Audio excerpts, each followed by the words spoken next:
Hi everyone, नमस्कार। मैं अश्विन, स्वागत है आप सभी का मेरे यूट्यूब चैनल पे। आज का सेशन फ्रेजल वर्ब्स बेस्ड है और ये इस सीरीज़ का सेशन नंबर 6 होगा। अच्छा, मैंने आप सभी को पिछले सेशन में ये बताया था कि ब्रिंग वर्ब से कौन कौन सी फ्रेजेस बनती हैं। टोटल में 12 फ्रेजेस बनी थी और मैंने उसकी शुरू की 6 फ्रेजेस आप सभी को पढ़ा दी थी। आज के सेशन में बची हुई 6 फ्रेजेस को हम पढ़ेंगे। इस वीडियो का पीडीएफ डॉक्यूमेंट आप सभी को टेलीग्राम चैनल पे मिल जाएगा, वहाँ ऑलरेडी अपलोड कर दिया गया है, आप उसे वहाँ से डाउनलोड कर सकते हैं। चलिए आज के सेशन को स्टार्ट करते हैं। सामने स्क्रीन पे आपको ब्रिंग की टोटल में 12 फ्रेजेस दिख रही होंगी। लेफ्ट साइड में जो फ्रेजेस हैं वो मैंने आप सभी को पिछले सेशन में पढ़ाई हैं। राइट साइड की जो फ्रेजेस हैं वो हम आज के सेशन में पढ़ेंगे। जो पहली फ्रेज है आज के इस सेशन की वो है ब्रिंग फोर्थ। ब्रिंग फोर्थ का मीनिंग पढ़ते हैं, क्या लिखा है? पेश करना या फिर सामने रखना। ब्रिंग फोर्थ आप इसे कैसे समझ सकते हैं? फोर्थ से। फोर्थ का मतलब ही होता है आगे, फोर्थ कमिंग, आने वाले दिन, है ना। तो मीनिंग क्या है? टू प्रोड्यूस और मेंशन, खास तौर पे किसी एविडेंस को रखना, अपनी बात को रखना, कोई तर्क देना, ये है ब्रिंग फोर्थ का मीनिंग। एग्जाम्पल नंबर 1 देखिए। The lawyer of the prosecution brought fourth a lot of evidence against the accused businessman। जो प्रोसिक्यूशन के लॉयर थे, प्रोसिक्यूशन का मतलब होता है अभियोजन पक्ष, वो पक्ष जो आरोप सिद्ध करना चाहता है। तो प्रोसिक्यूशन के लॉयर ने बहुत सारे एविडेंस रखे, ब्रिंग फोर्थ किए अगेंस्ट द अक्यूज्ड बिजनेसमैन, आरोपी बिजनेसमैन के खिलाफ उन्होंने बहुत सारे जो एविडेंस थे वो ब्रिंग फोर्थ किए, सामने रखे, पेश किए। एग्जाम्पल नंबर 2 देखिए। आई will bring fourth my concerns in the board of directors meeting. को ये कह रहा है कि मैं, मेरी जो चिंताएं हैं, जो मेरे कंसर्न्स हैं, परेशानियां हैं, मैं उन्हें बोर्ड ऑफ डायरेक्टर्स की मीटिंग में उठाऊंगा, रखूंगा, मेंशन करूंगा, शेयर करूंगा, बताऊंगा। I will bring forth my concerns in the board of directors meeting and I hope that the other partners shall listen to them attentively. और मुझे पूरी उम्मीद है कि और जो पार्टनर्स हैं मेरे, वो मेरे इन कंसर्न्स को अटेंटिवली सुनेंगे और जरूर कुछ ना कुछ एक्टिव, कोई ना कोई पॉजिटिव डिसीजन लेंगे। तो ये था ब्रिंग फोर्थ का मीनिंग। क्या है? अपनी बात को सामने रखना, कुछ डॉक्यूमेंट्री एविडेंस को पेश करना, मेंशन करना, है ना, तर्क देना एक तरीके से। ठीक है, चलिए आगे बढ़ते हैं। Phrase number 2 is bring forward. Meaning पढ़िए।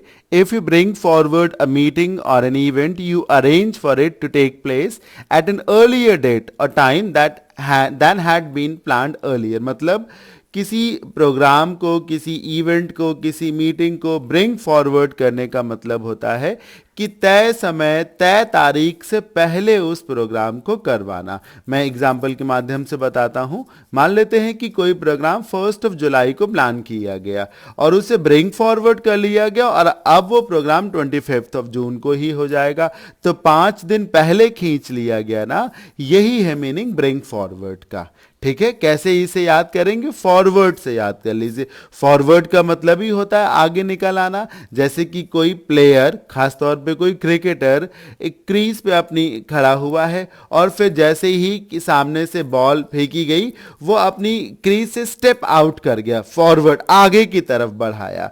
तो क्या हुआ कि जितना एक तरीके से रेंज थी, जितना दायरा था, मान लीजिए 20 गज या 22 गज का जो भी दायरा था, वो घट करके अब 18 गज, 16 गज रह गया होगा ना। तो पहले ही तो हो गया। यही है ब्रिंग फॉरवर्ड का मीनिंग, तारीख को पहले खींच लेना। एग्जाम्पल पढ़िए। The meeting has been brought forward to this Friday instead of next week. पहले मीटिंग को नेक्स्ट वीक होना था, लेकिन अब ये जो मीटिंग है इस फ्राइडे को हो रही है। Because some members were not flexible with the former schedule. क्योंकि कुछ मेंबर्स पहले के शेड्यूल के साथ फ्लेक्सिबल नहीं थे, उन्हें नेक्स्ट वीक का शेड्यूल पसंद नहीं था। ये थी आज के सेशन की दूसरी फ्रेज, ब्रिंग फॉरवर्ड, तारीख को पहले खींच लेना। जो थर्ड फ्रेज है for today session, it is bring in. It is a very important phrase. चलिए इसका मीनिंग पढ़ते हैं। When a government or any other organization brings in a new law or system, they introduce it. मतलब जब कोई सरकार खासतौर पे किसी लॉ को ब्रिंग इन करती है तो वो उस लॉ को इंट्रोड्यूस करती है, मतलब किसी कानून को लेकर आना, उसे ब्रिंग इन करना कहा जाता है।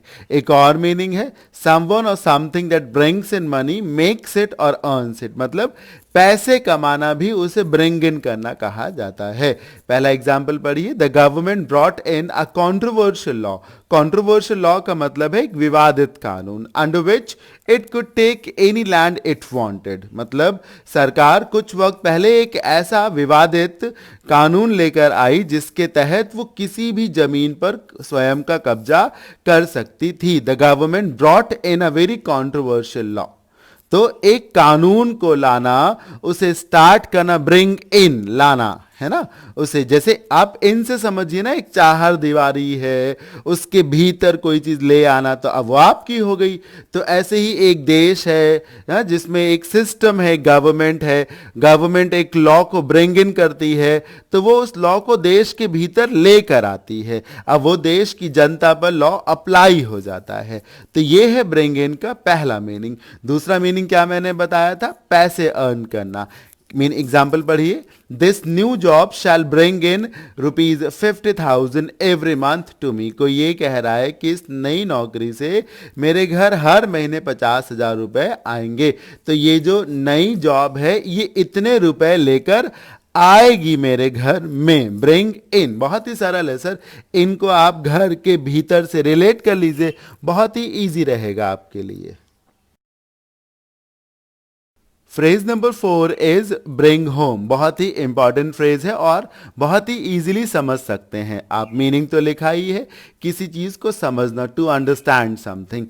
मीनिंग पढ़िए, मेक अंडरस्टैंडेबल एंड क्लियर, कुछ ऐसा करना कि चीजें बिल्कुल ही स्पष्ट हो जाए। ब्रिंग होम करना बहुत ही इजीली समझा जा सकता है। कैसे, होम वर्ड को देखिए, आप सबको शायद मालूम हो, फील एट होम कहा जाता है। जैसे कि कोई गेस्ट आपके घर आता है और वो थोड़ा सा संकोच कर रहा है, तो आप उससे बोलते हैं कि फील एट होम, कंफर्टेबल हो करके बैठे, है ना, अपना ही घर इसे महसूस करे। एक तरीके से उसको कंफर्ट देते हैं, रिलैक्स देते हैं, है ना। और एक और फ्रेज है, वो भी सुनिए, एट होम इन। क्या कहा मैंने, एट होम इन।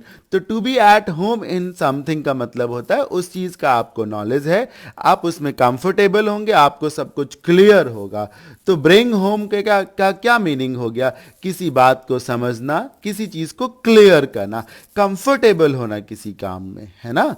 एग्जाम्पल को पढ़िए, पहला एग्जाम्पल कहता है, it still does not bring me home how a teenager girl rode her father on a cycle over 500 kilometres. आप सबको शायद मालूम हो कि इन दिनों लॉकडाउन के बीच में पॉसिबली दिल्ली से एक लड़की अपने बूढ़े पिता को साइकिल से बिठा करके बिहार ले जाती है।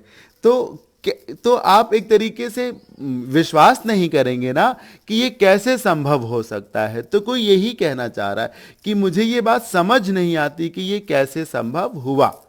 कोई खुश है, कोई वाव वाली फील आ रही है, लेकिन वो सरप्राइज भी है एट द सेम टाइम। तो वो यही कह रहा है कि मुझे समझ में नहीं आ रहा। It does not bring me home how a teenager girl rode her father on her cycle to over 500 kilometers. Example number 2 देखिए, दिस कंपेंडियम, कंपेंडियम एक बुक को कहा जाता है जिसमें एक ही प्रकार की कई इंफॉर्मेशंस का कलेक्शन होता है, उसको कंपेंडियम कहा जाता है। दिस कंपेंडियम, अगर आपको इस वर्ड को और डिटेल में समझना हो तो मेरे डेली वोकैब के सेशन में जाइए, उसके एक सेशन में मैंने आपको ये वर्ड पढ़ाया है। This compendium brings home my doubts on recently modified labour laws. अभी जो लेबर लॉज में संशोधन किए गए हैं और उसके लिए जो बुक मैं देख रहा हूं, इससे मेरे वो सारे डाउट्स क्लियर हो जा रहे हैं। मैं समझ पा रहा हूं इस कंपेंडियम के माध्यम से कि लेबर लॉज में अभी क्या मॉडिफिकेशंस किए गए हैं। सामने स्क्रीन पे आपको ब्रिंग की टोटल में 12 फ्रेजेस दिख रही होंगी। लेफ्ट साइड में जो फ्रेजेस हैं वो मैंने आप सभी को पिछले सेशन में पढ़ाई हैं। राइट साइड की जो फ्रेजेस हैं वो हम आज के सेशन में पढ़ेंगे।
और जो लास्ट फ्रेज है आज के सेशन के, इट इज ब्रिंग ऑन। इसे आप ब्रिंग की फ्रेज नंबर 12 यानी कि 12वीं फ्रेज भी कह सकते हैं। ब्रिंग ऑन का क्या मीनिंग है, हिंदी में लिखा है, पढ़िए, बीमारी लेकर आना, किसी बीमारी को किसी पर लाद देना, किसी तकलीफ को किसी के ऊपर रख देना, लाद देना, ब्रिंग ऑन। मीनिंग पढ़िए, if something brings on an illness, pain or feeling, it causes you to have it. किसी तकलीफ को लेकर आना, दर्द को लेकर आना, किसी को कोई तकलीफ देना। एग्जाम्पल नंबर 1 देखिए, James died of a heart attack brought on by his life style and eating habits. James की मौत हार्ट अटैक से हुई, और वो हार्ट अटैक कौन लेकर आया, उसकी लाइफ स्टाइल और ईटिंग हैबिट्स, खाने पीने के जो तरीके थे और जो उसका लाइफ स्टाइल था, वो ये दोनों चीजें उसके लिए ये बीमारी लेकर आए। एग्जाम्पल नंबर 2 देखिए, too much swimming in cold water, अगर ठंडा पानी हो तो उसमें बहुत ज्यादा नहाने से में ब्रिंग ऑन निमोनिया, उससे ये बीमारी भी हो सकती है, वो ये बीमारी लेकर आ सकती है, too much swimming in cold water. तो ब्रिंग ऑन का क्या मीनिंग था, किसी बीमारी को लेकर आना। तो ये था आज का सेशन जिसमें मैंने आपको ब्रिंग की बची हुई 6 फ्रेजेस पढ़ाई। मैं आपको ये सुझाव दूंगा कि आप ब्रिंग के दोनों ही सेशंस को देख लें और जो छोटी छोटी ट्रिक्स मैं बताता हूँ उन्हें जरूर ध्यान से सुना करें, ताकि समस्याएं कम से कम फेस करनी पड़े आप सभी को। तो आज के इस सेशन में इतना ही। अपना अपना ध्यान रखें। और ये जो वीडियो अभी अभी आपने देखा है, इसका पीडीएफ डॉक्यूमेंट टेलीग्राम चैनल पे अपलोड कर दिया गया है, आप वहां से उसे डाउनलोड कर सकते हैं। तो अभी के लिए इतना ही। अपना अपना ध्यान रखें। Thank you so much for watching this video. Bye bye, take care, have a good day.